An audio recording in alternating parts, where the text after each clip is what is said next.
Welcome to Trade Pro. I want to talk about the only time it's okay to trade with chart patterns, trend lines, and things of subjective nature.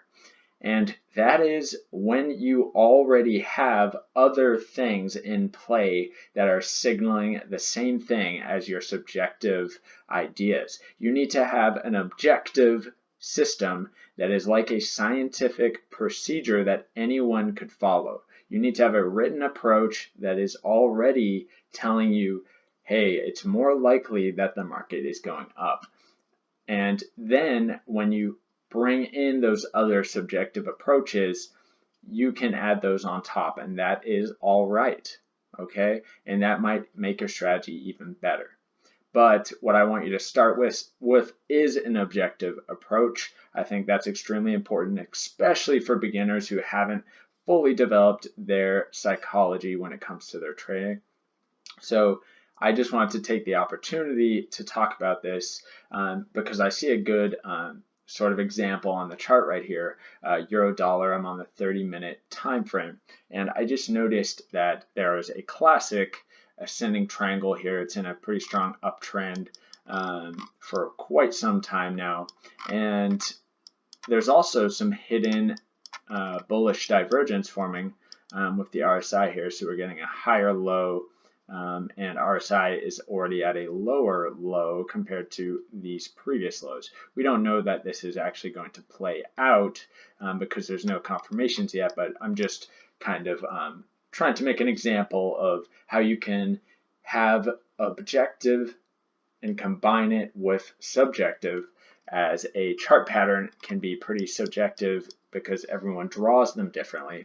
Trend lines can be very subjective because everyone draws them differently. Price action can be objective, can be subjective, depending on what you're doing, but you know what I'm saying. If it's slightly subjective, you do want to combine it with other things that are objective just to really reinforce what you're seeing on the charts. So that is the only time that I think it's acceptable to use subjective approaches, and where it may even be a good idea. So right now we're just kind of looking at this ascending triangle, which of course everyone knows typically would signal an increase in price in the near future. So likely a move up, but just the ascending triangle alone would not be a good indication of that, compared to if you have a few other factors where you already have a system that's telling you that the price is going to go up. Then you have also the ascending triangle. So it's just another layer to add in, but I want you to focus on the objective means first, then talk about those more subjective things afterwards. So I'm not a hater of the subjective type of trading, but I do like to teach the more objective approach on my channel because I believe it's the best way for especially newbies who haven't fully developed their trading psychology yet. Okay, so there it is. I'm not hating on price action or trend lines or chart patterns, but I just believe you need to combine them with other things in order to have proper success, especially for beginners. All right, so that's pretty much all I wanted to say, and don't take this video as me saying that you should combine hidden divergence with ascending triangles and that's your winning ticket to the lottery. No.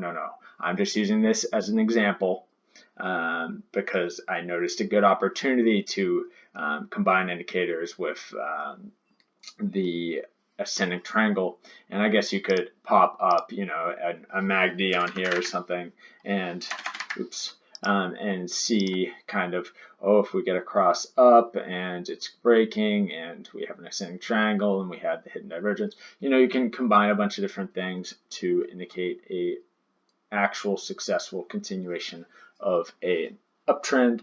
But yeah, just kind of rambling on here. I didn't have anything planned. I just saw this and thought I'd turn on the screen recording and talk about it. But anyway, thanks for listening. If you did, have a nice night.